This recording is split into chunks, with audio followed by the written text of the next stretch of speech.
Minamahal na mga manonood, maligayang pagdating sa Nagpakita na sa lupa ang kaharian ng Diyos. Ako si Joylyn. Ngayon, nag-uulat kami tungkol sa buhay iglesia ng mga Kristiyano mula sa ang iglesia ng makapangyarihang Diyos sa Athens, Greece. Narito ang mga tampok na bahagi.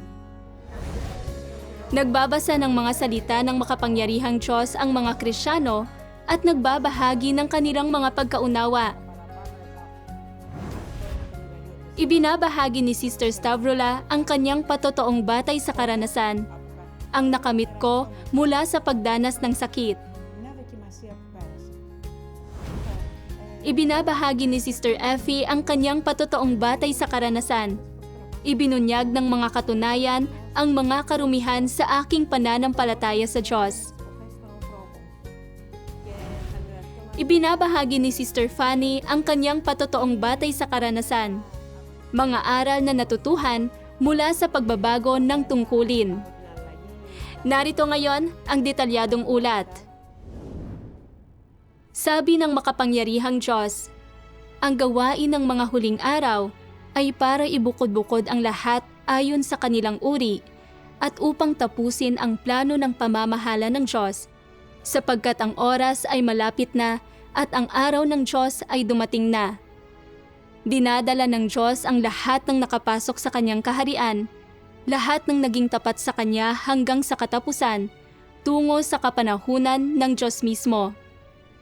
Subalit, bago ang pagdating ng kapanahunan ng Diyos mismo, ang gawain ng Diyos ay hindi upang magsiyasat sa mga gawa ng tao o magtanong tungkol sa buhay ng tao, kundi upang hatulan ang pagiging mapaghimagsik ng tao, sapagkat dadalisayin ng Diyos ang lahat ng lalapit sa harap ng kanyang luklukan. Lahat ng nakasunod sa mga yapak ng Diyos hanggang sa araw na ito ay yaong mga nagsilapit sa harap ng luklukan ng Diyos, at yamang ganito, ang bawat isang tao na tumatanggap sa gawain ng Diyos sa huling yugto nito ang siyang pakay ng pagdadalisay ng Diyos. Sa ibang salita, ang lahat ng tumatanggap sa gawain ng Diyos sa huling yugto nito ang siyang pakay ng paghatol ng Diyos. Sa Athens, Greece, may isang grupo ng mga Kristiyano na nakarinig sa tinig ng Diyos at tumanggap sa paghatol sa harap ng luklukan ni Kristo na siyang gawain ng paghatol na nagsisimula sa sambahayan ng Diyos at ginagawa ng Kristo ng mga huling araw. Naunawaan nila ang katotohanan. Nagkamit sila ng buhay pagpasok at nagbahagi ng mga patotoo ng kanilang mga karanasan sa buhay.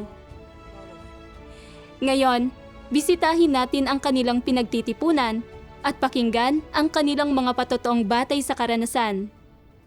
Αγαπητοί τηλεθεατές, γεια σας! Hello sa lahat! Ako si Elena. Maligayang pagdating sa Athens, Greece.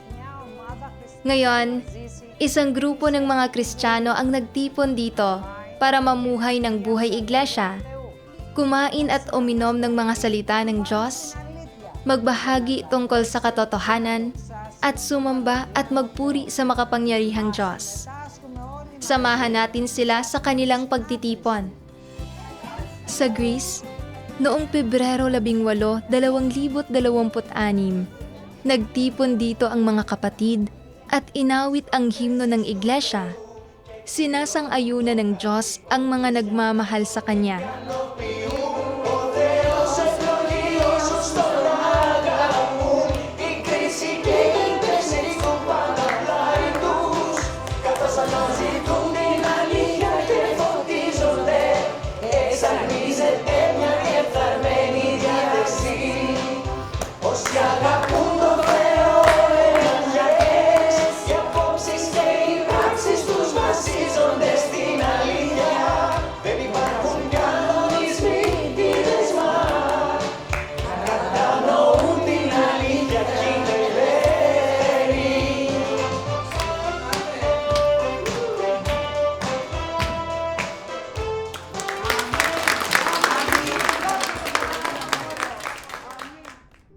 Θεέ μου, σε ευχαριστώ που μ' αξίωσες Makapangyarihang Diyos, salamat sa pag-akay sa amin para makabahagi sa pagtitipong ito.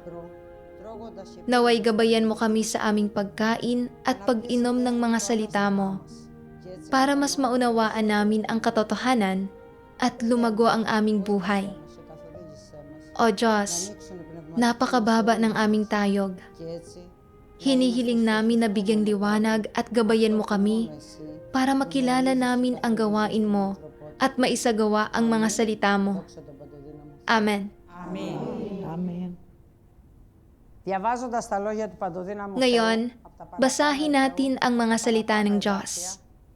Ο παντοδύναμος Θεός λέει Sabi ng makapangyarihang Diyos, «Είναι Ιωνίος ang aking mga salita ay ang katotohanang hindi magbabago kailanman. και ο μοναδικός Ako ang panustos ng buhay para sa tao at ang tanging gabay para sa sangkatauhan. των λόγων μου». Ang halaga at kahulugan ng aking mga salita ay hindi itinatakda batay sa kung kinikilala at tinatanggap ba ng sangkatauhan ang mga ito, Την ουσία, kundi batay sa diwa ng mismong mga salita. κι αν ούτε ένας άνθρωπος At kahit na wala ni isang tao sa daigdig na ito ang kayang tumanggap sa aking mga salita, αξία των λόγων μου, ang halaga ng aking mga salita at ang tulong ng mga ito sa sangkatauhan πράγμα, ay hindi masusukat ng sinumang tao. κανένας άνθρωπος Sa δεν μπορεί makatwid, να υπολογίσει. kapag nahaharap sa maraming tao na naghihimagsik laban, nagpapabulaan, o lubos na nanghahamak sa aking mga salita, ang aking saloobin ay ito lamang. Την εξής στάση. Hayaan ang panahon at mga katunayan ang maging saksi ko at magpatunay na ang aking mga salita ang katotohanan, ang daan at ang buhay. Hayaang patunayan ng mga ito na ang lahat ng aking sinabi ay tama at na ito ang dapat na taglayin ng tao. At higit pa rito, ito ang dapat tanggapin ng tao. Hahayaan ko ang lahat ng sumusunod sa akin na malaman ang katunayang ito. Ang mga hindi kayang tumanggap ng lubos sa aking mga salita, ang mga hindi kayang isagawa ang aking mga salita, ang mga hindi makahanap ng layon sa aking mga salita, at ang mga hindi makatanggap sa biyaya ng kaligtasan sa pamamagitan ng aking mga salita, ay ang mga kinokondina ng aking mga salita. Higit pa rito, ang mga ito ang nawalan ng biyaya ng aking kaligtasan at hindi kailanman hihiwalay ang aking tungkod sa kanila. Αμήν. Amen. Ο παντοδύναμος Θεός λέει Sabi ng makapangyarihang Diyos, κατανοούν την αλήθεια. kapag sinasabing nauunawaan ng mga tao ang katotohanan Τι σημαίνει ζωή? at mayroon sila nito bilang kanilang buhay, ano ang ibig sabihin ng buhay sa kontekstong ito?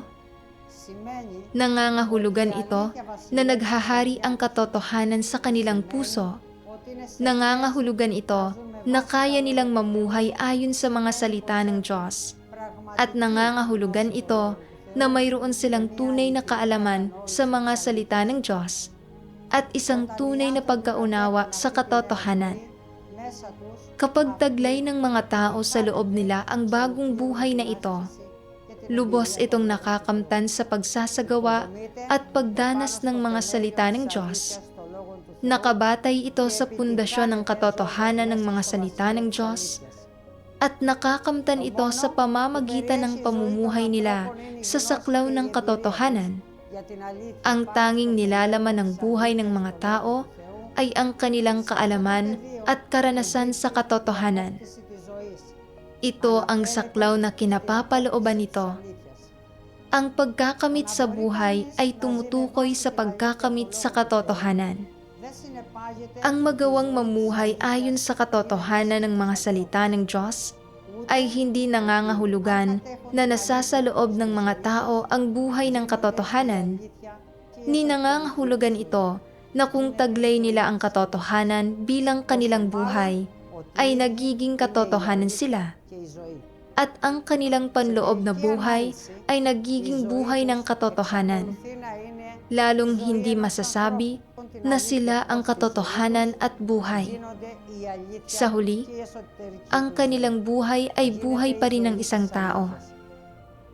Ibig sabihin, kung nakakapamuhay ka ng ayon sa mga salita ng Diyos at nagtataglay ng kaalaman tungkol sa katotohanan, kung ang kaalamang ito ay nag-uugat sa iyong kalooban at nagiging buhay mo, at ang katotohanang iyong nakamit sa pamamagitan ng karanasan ang nagiging pundasyon ng iyong pag-iral.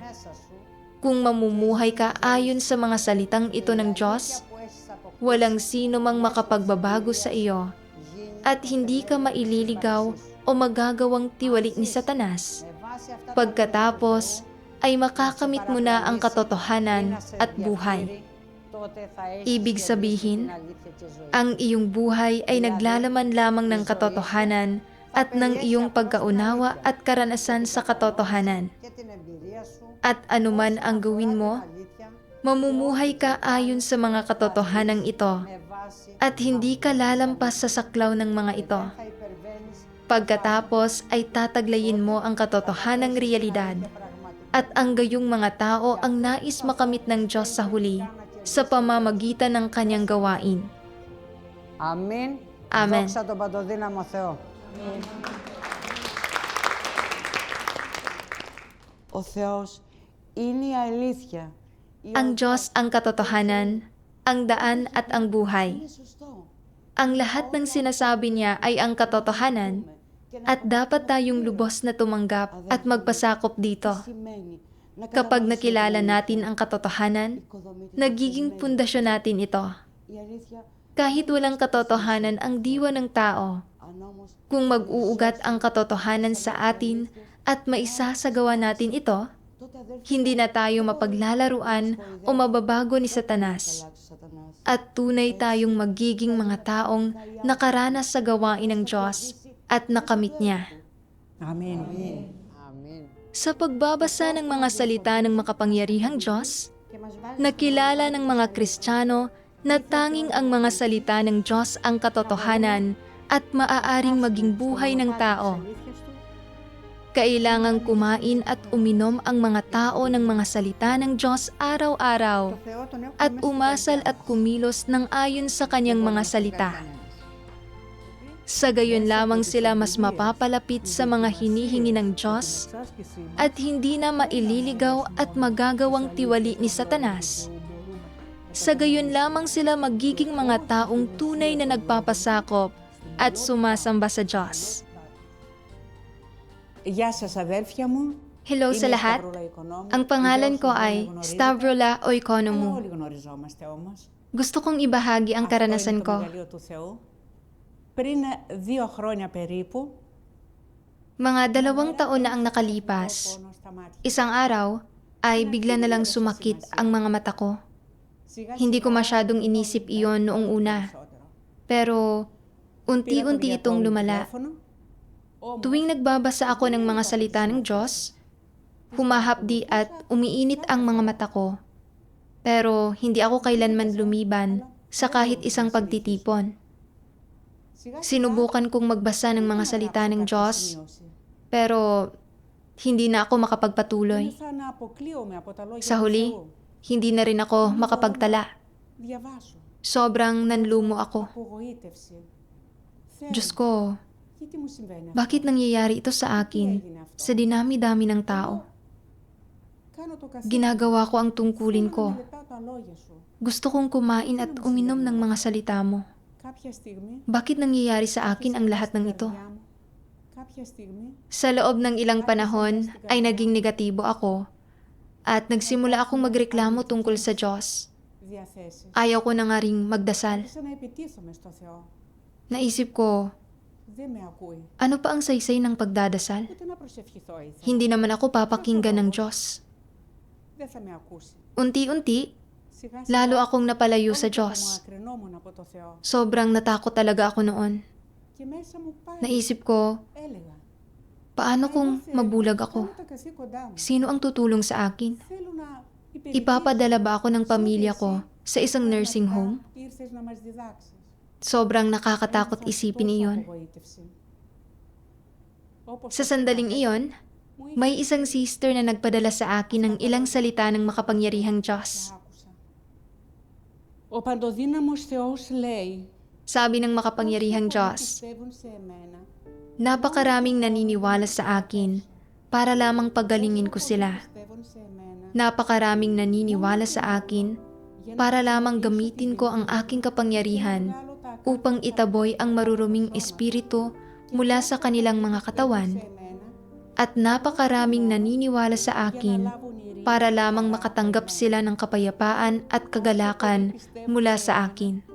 μόνο Napakaraming naniniwala sa akin para lamang hingan ako ng mas maraming material na kayamanan. μόνο για να Napakaraming naniniwala sa akin para lamang gugulin ang buhay na ito sa kapayapaan at maging ligtas at matiwasay sa mundong darating. ζωή αυτή με ειρήνη, Napakaraming nananampalataya sa akin para maiwasan ang pagdurusa ng impyerno πιστεύουν σε εμένα, at para matanggap ang mga pagpapala ng langit. για να αποφύγουν τα δυνατά Napakaraming nananampalataya sa akin του ουρανού. para lang sa pansamantalang kaginhawahan, ngunit hindi naghahangad magkamit ng anuman sa mundong darating. Δεν αποζητούν Kapag ibinuhos ko ang aking matinding galit sa mga tao at binabawi ko ang lahat ng kaligayahan at kapayapaan na dati nilang taglay, χαρά και τη γαλήνη, napupuno sila ng pagdududa. ο άνθρωπος Kapag ibinigay ko sa mga tao ang pagdurusa ng impyerno από τα δυνατά, at binabawi ko ang mga pagpapala ng langit, εγώ δεν το έδωσα nagagalit sila ng husto. και είναι σου αποστροφή. Kapag hinihiling sa akin ng mga tao na pagalingin ko sila at hindi ko sila pinapakinggan at nakadarama ako ng pagkapuot sa kanila, nililisa nila ako upang sa halip ay hanapin ang paraan ng panggagaway at pangkukulam. Kapag inaalis ko ang lahat ng hiningi ng mga tao sa akin, naglalaho silang lahat ng walang bakas. Sa makatwid, sinasabi ko na ang mga tao ay may pananalig sa akin sapagkat masyadong masagana ang biyaya ko at dahil masyadong maraming pakinabang na makakamit. Amen. Amen.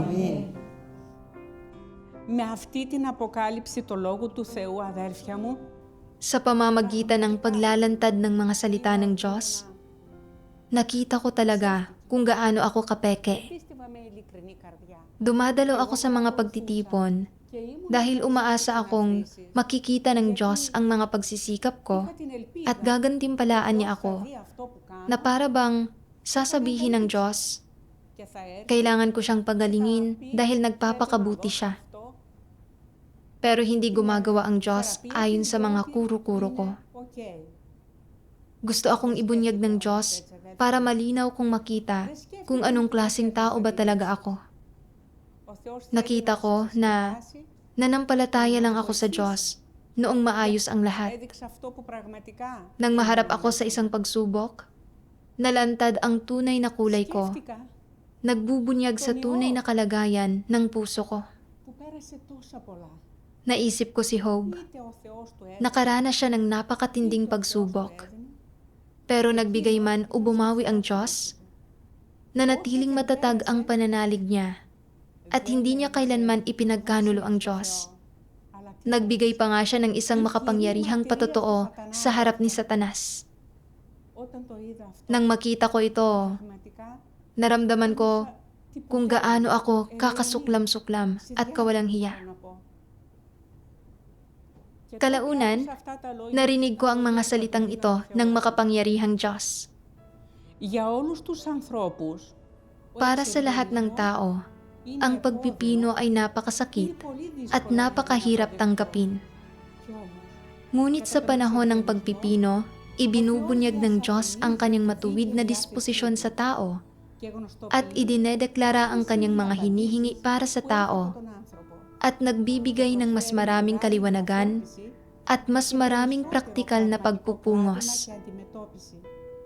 Sa pamamagitan ng paghahambing sa mga katunayan at sa katotohanan, higit na nakikilala ng tao ang kanyang sarili at higit na nalalaman ang katotohanan at higit na nauunawaan ang mga layunin ng Diyos, Sa gayon, ay tinutulutan ang tao na magkaroon ng mas tunay at mas dalisay na pagmamahal para sa Diyos. Iyon ang mga layunin ng Diyos sa pagsasakatuparan ng gawain ng pagpipino.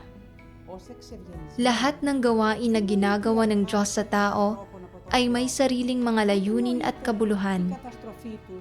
Ang Diyos ay hindi gumagawa ng walang kabuluhang gawain. Hindi rin siya gumagawa ng gawain na walang pakinabang sa tao. Ang pagpipino ay hindi nangangahulugan ng pag-aalis sa mga tao mula sa harap ng Diyos, ni hindi rin ito nangangahulugan ng pagwasak sa kanila sa impyerno. Sa halip, nangangahulugan ito ng pagbago sa disposisyon ng tao sa panahon ng pagpipino. Pagbago sa kanyang mga intensyon, sa kanyang dating mga pananaw, pagbago sa kanyang pag-ibig sa Diyos, at pagbago sa buong paraan ng pamumuhay niya. Ang pagpipino ay isang praktikal na pagsubok sa tao at isang uri ng praktikal na pagsasanay.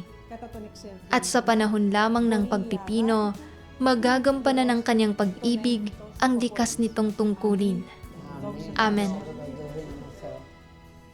Όταν άκουσα αυτά τα λόγια, Nang marinig ko ang mga salitang ito, nakaramdam ako ng kapayapaan sa puso ko. ο Θεός Binigyan ako ng Diyos ng napakatinding proteksyon at pagmamahal.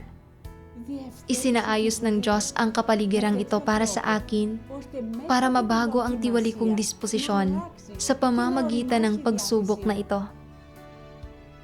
Binigyan ako ng Diyos ng higit pang kaliwanagan para makilala ko ang sarili ko at hinayaan akong makita kung gaano ako kakasuklam-suklam. Kasabay nito, naunawaan ko na ang layunin ng Diyos ay para makamit ko ang katotohanan, para makita ko ang mga bagay-bagay mula sa perspektiba ng katotohanan. Ang mismong pagsubok na ito ang nagbunyag sa katiwalian ko at nakatulong sa akin na maunawaan na ang lahat ng ito ay metikulosong isinaayos ng Diyos. Kaya, para sa akin, isa itong napakahalagang regalo mula sa Diyos. Amen. Sa pakikinig sa mga salita ng makapangyarihang Diyos, napagtanto ni Stavrola na nasa likod ng pagdanas niya ng sakit na ito ang mabubuting layunin ng Diyos. Ito ay para linisin siya mula sa motibo at karumihan ng paghahangad ng mga pagpapala sa kanyang pananalig, at ito rin ay pagmamahal ng Diyos. Nang maunawaan niya ang mga layunin ng Diyos, nagpasakop siya at hindi na nalimitahan ng kanyang sakit. Nang hindi niya namamalayan, unti-unting gumaling ang kanyang mga mata. Κάποια στιγμή μου είπε, Isang araw, sinabi sa akin ng doktor ko, υγιής και από τα υγιή. mas malusog pa ang mga mata mo kaysa sa isang normal na tao. Δεν υπάρχει. Sa sandaling iyon, nakita ko ang kataas-taasang kapangyarihan ng Diyos. At nakita ko kung paano inilalantad ng mga salita ng Diyos ang ating katiwalian at ipinapakita sa akin kung sino talaga ako.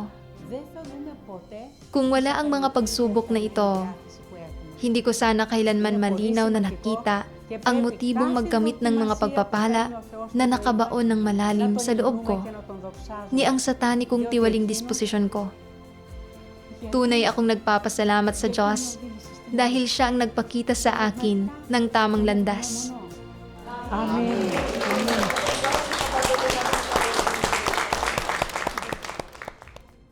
Καλημέρα και από μένα, αγαπημένα μου αδέρφια. Ang pangalan ko ay Effie Clironomo at sumali ako sa ang Iglesia ng Makapangyarihang Diyos noong Hunyo 2023. Bago iyon, naniwala ako na dapat buksan ng Diyos ang isang landas ng biyaya para sa akin sa pang-araw-araw kong buhay at tiyaking magiging maayos ang takbo ng buhay ko. Pagkatapos tanggapin ang bagong gawain ng Diyos, napagtanto ko dahil sa mga salita ng makapangyarihang Diyos na ang mga paghihirap na naranasan ko sa buhay ay may mas malalim palang kahulugan. 3 o 4 na buwan pagkatapos kong sumali sa iglesia, nagsimula akong gawin ang tungkulin ko. Noong una, punong-puno ako ng sigla sa tungkulin ko. Naniwala ako na basta't deboto ako, titiyakin ng Diyos na pagpapalain at bibiyayaan niya ang buhay ko. Pero, mga 9 na buwan na ang nakalipas, bigla na lang inatake ng epilepsy ang asawa ko. Sinabi sa akin ng doktor na medyo malubha ang kondisyon niya. May malaki siyang hematoma sa ulo na posibleng idinulot ng isang tumor. Nang marinig ko ito, nagulat ako. At hindi ko naiwasang magtaka. Paano nagawang tugunan ng Diyos ang mga pagsisikap ko sa ganitong paraan? Hindi ba nakikita ng Diyos kung gaano ako kasipag sa paggawa ng tungkulin ko? Nakaramdam ako ng pagkaligaw at panlulumo. Nagsimula pa nga akong maghinanakit sa Diyos at tuluyan ng tumigil sa pagdadasal. Noong panahong iyon, nanlumo ako at nagsimulang mabalisa. Paano ko na ngayon haharapin ang lahat ng responsibilidad ko? Kailangan kong alagaan ang asawa ko, gawin ang tungkulin ko, at asikasuhin ang trabaho ko. Kaya, lumapit ako sa mga leader ng iglesia at humiling na ihinto muna ng pansamantala ang tungkulin ko. Pinayuhan nila akong magdasal at maghanap pa para maunawaan ko ang mga layunin ng Diyos at kung bakit nangyayari sa akin ang mga bagay na ito. Medyo nasiraan ako ng loob. Kahit na ipinagpatuloy ko ang tungkulin ko, hindi na ako kasing aktibo tulad ng dati. Talagang inubos ng sitwasyong ito ang lakas ng isip at katawan ko. Nagdasal ako sa Diyos. Hinihiling sa Kanya na bigyang liwanag ako. Kalaunan, habang ginagawa ang tungkulin ko, nakabasa ako ng isang sipi ng mga salita ng Diyos na nakatulong sa aking maunawaan kung paano natin dapat harapin ang ganitong mga kapaligiran. Sabi ng makapangyarihang Diyos, anumang pagsubok ang sumapit sa iyo, kailangan mong ituring ito na isang pasaning bigay sa iyo ng Diyos. Halimbawa, ang ilang tao ay nagkakasakit ng malubha. Hindi makayanan ang pasakit nila at ang ilan ay nahaharap pa sa kamatayan. Paano nila dapat harapin ang ganitong uri ng sitwasyon? Sa maraming pagkakataon, ang mga pagsubok ng Diyos ay mga pasaning ibinibigay niya sa mga tao. At walang duda na makakayanan mong tiisin iyon. Anumang uri ng pasanin ang ibinibigay sa iyo ng Diyos, anumang uri ng pagsubok, tandaan mo ang isang bagay.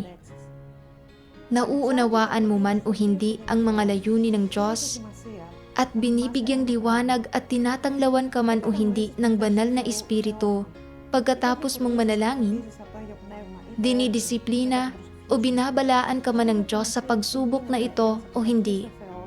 Hindi mahalaga kung hindi mo ito nauunawaan. Basta't hindi ka nagpapaliban sa paggawa ng iyong tungkulin at tapat mong napanghahawakan ang iyong tungkulin, malulugod ang Diyos at maninindigan ka sa iyong patotoo. Amen.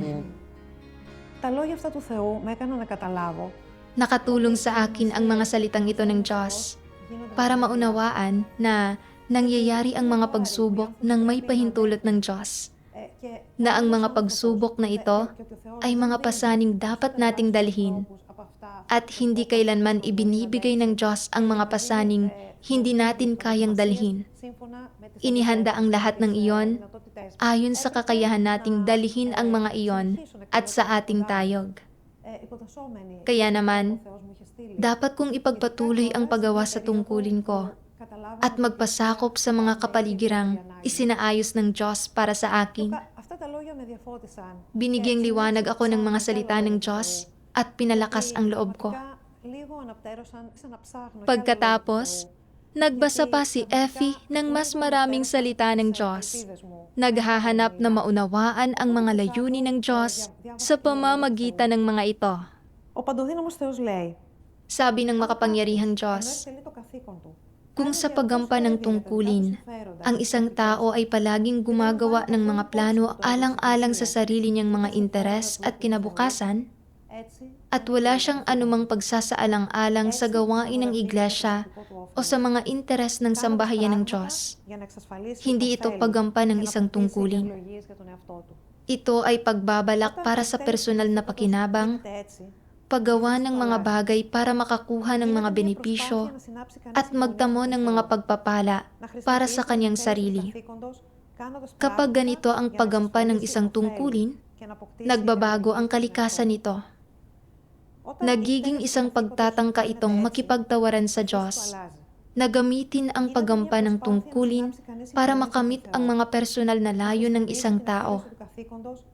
Ang ganitong paraan ng paggawa sa mga bagay-bagay ay malamang na makakagulo sa gawain ng sambahayan ng Diyos. Αμήν, αδέρφια μου. Αφού λοιπόν διάβασα και αυτά τα λόγια του Θεού, Pagkatapos basahin ang mga salitang ito ng Diyos, κατάλαβα ότι may bigla akong napagtanto. οι προσφορές μου, Napagtanto ko na ang mga pagsisikap ko, mga pagdadasal ko, at ang paggampan ko sa tungkulin ay pawang may transaksyonal na kalikasan. έδινα στο Θεό, πρόσφερα στο Θεό, Akala ko, έπρεπε basta't nagsisikap ako ήταν at ginugugol ko ang sarili ko, ότι εφόσον kailangan akong protektahan ng Diyos. στο Θεό, Bigyan ako ng mga pagpapala sa buhay ko προστατέψει. at protektahan din ang asawa ko. Στη ζωή μου και στην προκειμένη Pero, περίπτωση να προστάτευσε hindi το pala παιδί, ganoon πράγμα iyon. το οποίο δεν συνέβη. Ang tungkulin natin ay ang atas ng Diyos sa atin Έπρεπε να at dapat tayong magpasakop sa mga pagsasaayos ng Diyos nang walang kondisyon. καθήκοντά μας είναι Napagtanto ko rin na ibinigay sa akin ng Diyos ang pasaning ito, hindi para pagdusahin o pahirapan ako, kundi κατάλαβα para linisin ang mga karumihan sa pananalig ko δεν ήταν at para mas magtiwala ako sa Kanya. για να με βασανίσει. Δεν πρέπει εμείς Dapat kong ipagkatiwala ang lahat sa mga kamay ng Diyos να προσπαθούμε at hindi masyadong mag-alala o subukang isaayos ang mga bagay-bagay ng mag-isa. Χριστός άνθρωπος απέναντι στον Θεό. Ito ang tamang saloobin na dapat taglayin ng isang mananampalataya sa Diyos. Ενώ ο Θεός Biniyayaan at hinirang ako ng Diyos. να μου αποκαλυφθεί Binibigyan ako ng pagkakataong malinis sa proseso ng paggawa ko sa tungkulin ko δυνατότητα μέσα από αυτό at ginagabayan ako patungo sa landas ng kaligtasan. Gayunpaman, κατάσταση των hindi ko nakita ang tungkulin ko bilang isang pagkakataon para hangarin ang kaligtasan. αλλά Sa halip, προκειμένη περίπτωση nakita ko ito bilang isang dagdag na pasanin.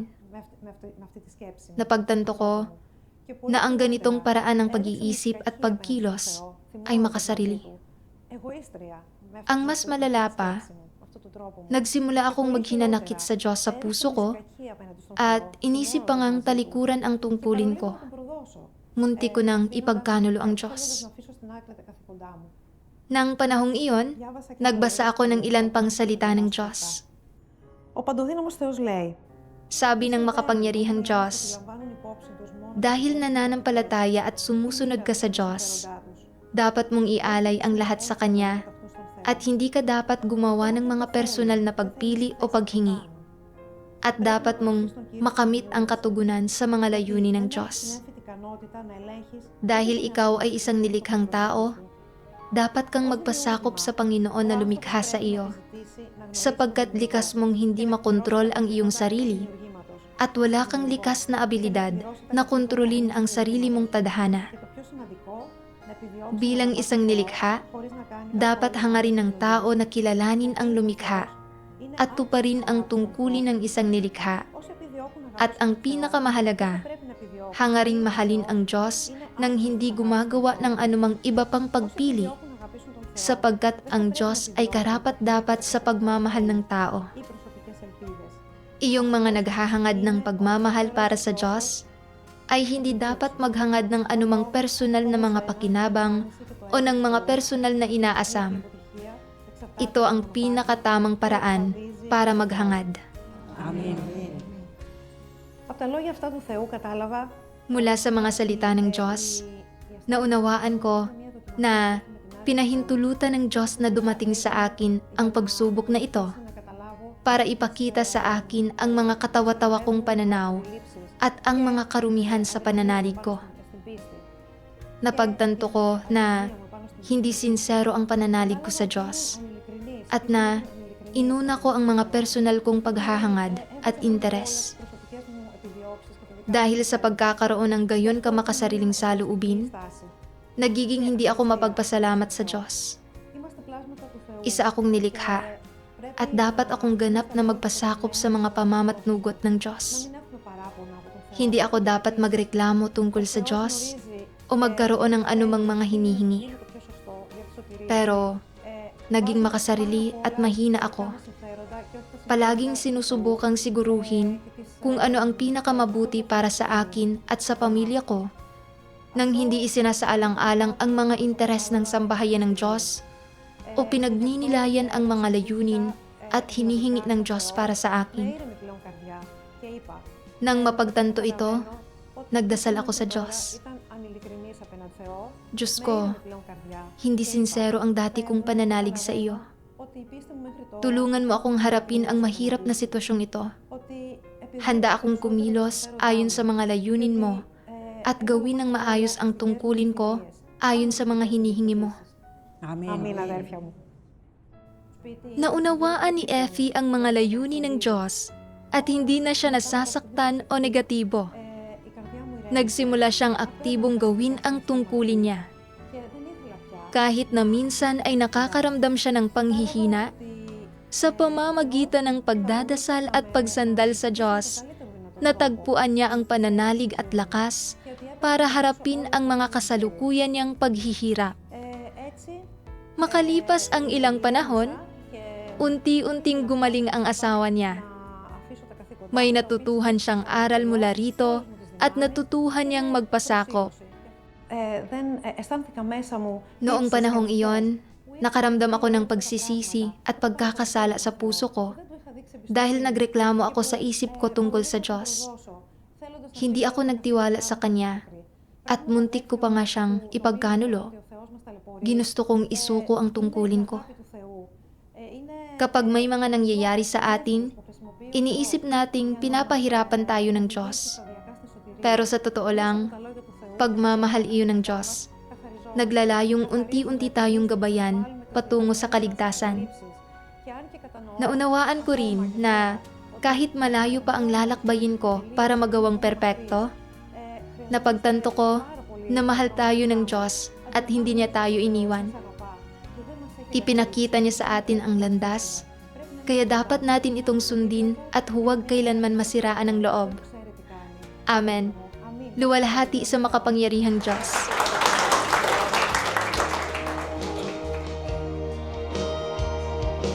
Μέσα στην πέντευση σου και μέσα στη λέξη σου. Όσο όνειρο κι αν είναι αυτό, εξακολουθώ να μην είμαι διατεθειμένος να ζήσω υπό τη δύναμη του σατανά. Εξακολουθώ να μην είμαι διατεθειμένος να ζω υπό την εξαπάτηση του σατανά. Νιώθω χαρά να ζω μέσα στις κατάρες σου και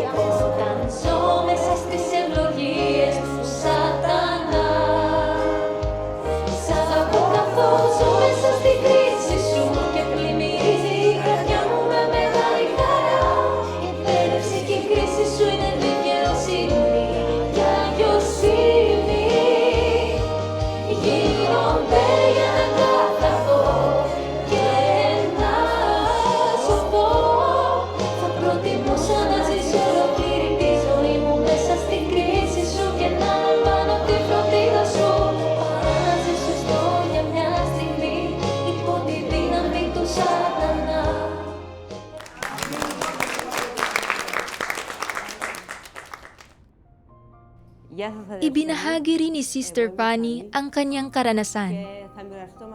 Isa siyang diakono ng Ebanghelyo sa iglesia. Madalas siyang mag-host ng mga pagtitipon at magbahagi para lutasin ang mga paghihirap at problemang kinakaharap ng mga kapatid sa pangangaral ng Ebanghelyo.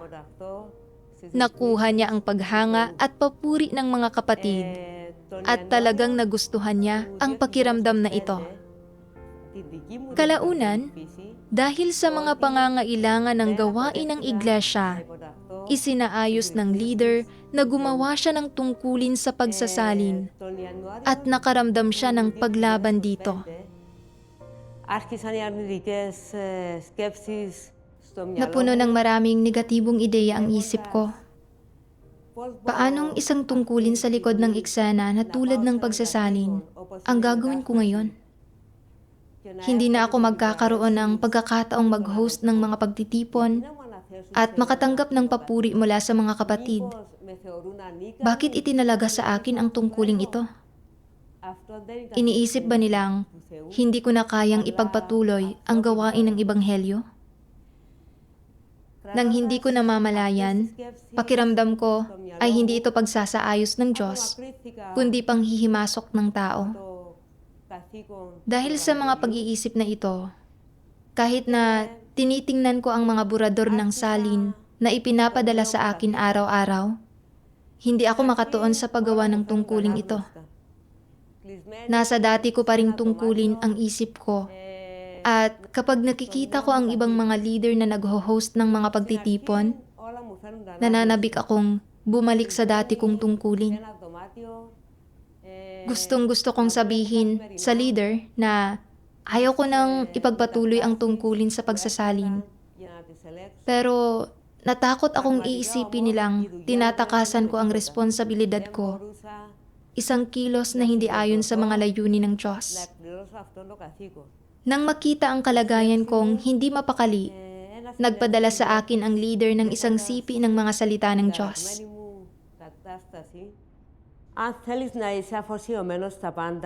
Kung nais mong maging deboto sa lahat ng bagay at matugunan ang mga layunin ng Diyos, hindi mo iyon magagawa sa pamamagitan lamang ng paggampan ng isang tungkulin.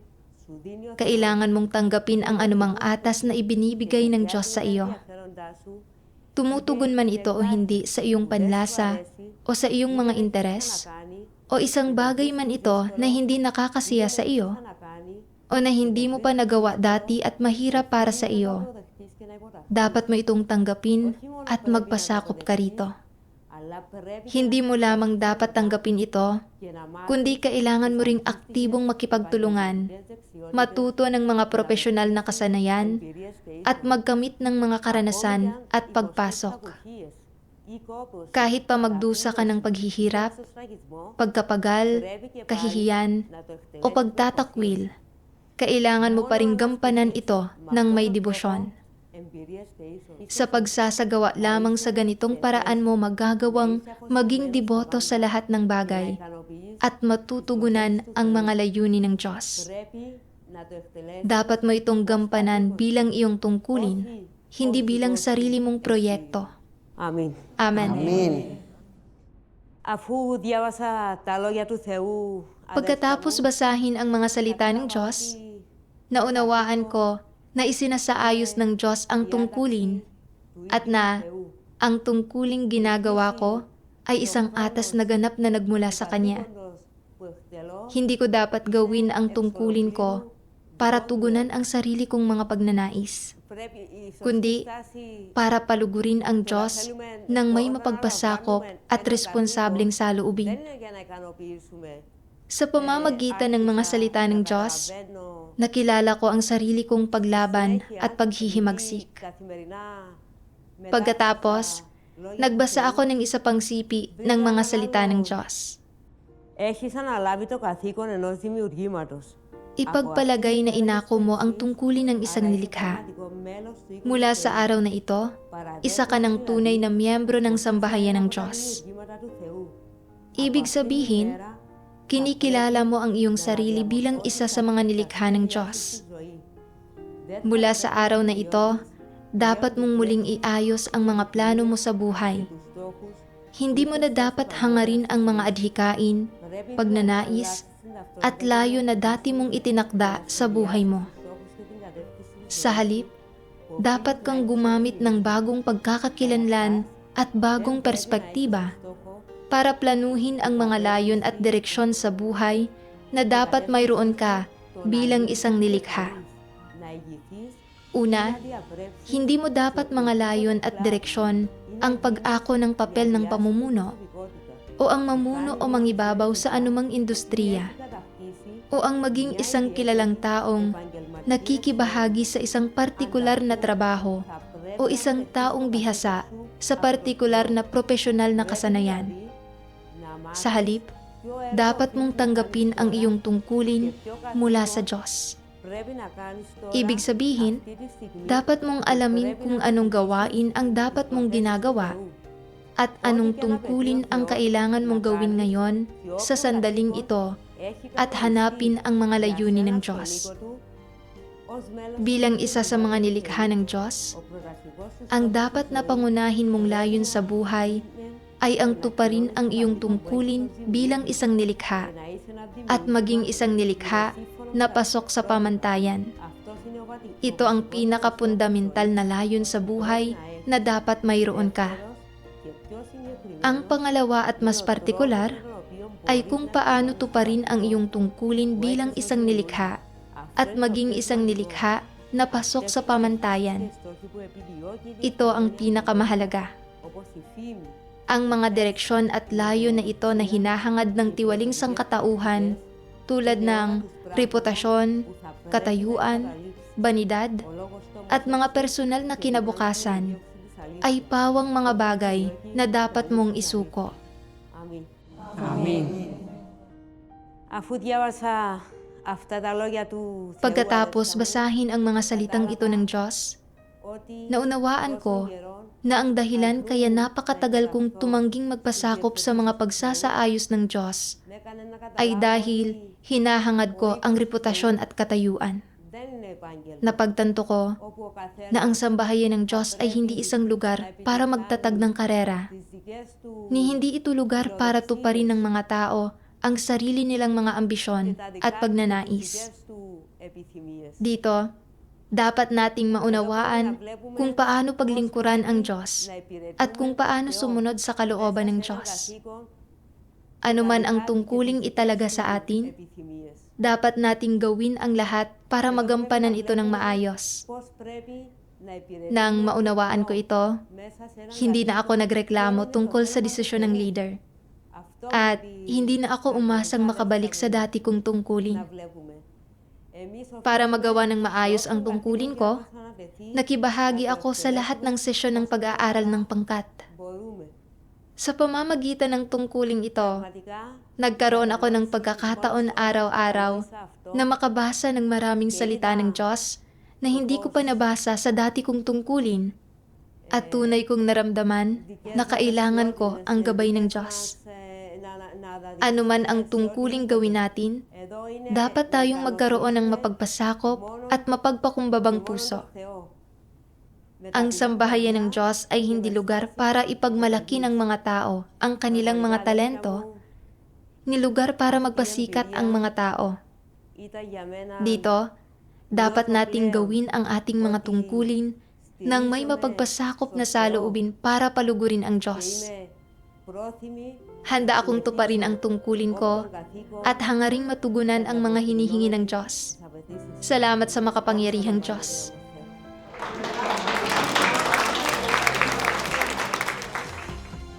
Labis na naantig ang lahat matapos marinig ang mga patotoong batay sa karanasang ito. Napagtanto nila kung gaano kagandang maranasan ang paghatol, pagkastigo, mga pagsubok, at pagpipino ng Diyos. Kahit na nagdudulot ito ng kaunting pagdurusa, nagbibigay ito ng pagkakataon sa mga tao na makilala ang kanilang sarili at madalisay at mabago ang kanilang mga tiwaling disposisyon. Tunay na ito ang dakilang pagmamahal at pagliligtas ng Diyos. inialay nila ang kanilang pasasalamat at papuri sa Diyos sa pamamagitan ng mga awit at sayaw.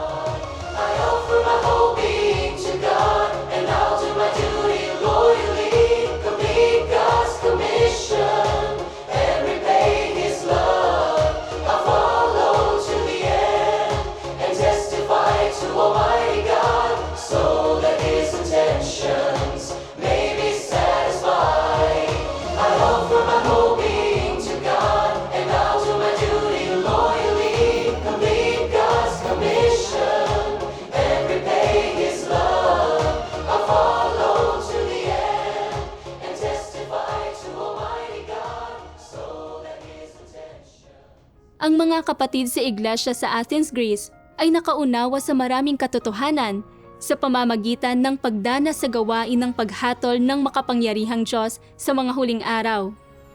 Sa wakas, ay nakilatis nila ang pinakaugat kung bakit, pagkatapos manampalataya sa Panginoon at mapatawad ang kanilang mga kasalanan, nakulong pa rin sila sa siklo ng pagkakasala sa araw at pagkukumpisal sa gabi. Ito ay dahil pagkatapos magawang tiwali ni Satanas, ang tao ay mayroong satanikong kalikasan at namumuhay ayon sa mga satanikong disposisyon. Dahil dito, hindi sila makalaya mula sa mga paglimita ng kanilang makasalanang kalikasan. Dapat nilang maranasan ang paghatol ng Diyos sa mga huling araw bago madalisay ang kanilang mga tiwaling disposisyon. Kung wala ang paghatol ng Diyos sa mga huling araw, hindi kailanman makakalaya ang tao mula sa kasalanan at hindi kailanman makakamit ang katotohanan at buhay. Tinanggap nila ang paghatol ng Diyos at nadalisay sila na tumutupad sa sinabi ng Panginoong Hesus. At inyong makikilala ang katotohanan at ang katotohanay magpapalaya sa inyo. Iyan ang lahat para sa araw na ito. Salamat sa panonood. Manatiling nakatutok sa ang bagong kapanahunan. Manatiling nakatutok sa mga ulat kuha sa aktwal na lugar tungkol sa buhay, iglesia. Hanggang sa muli.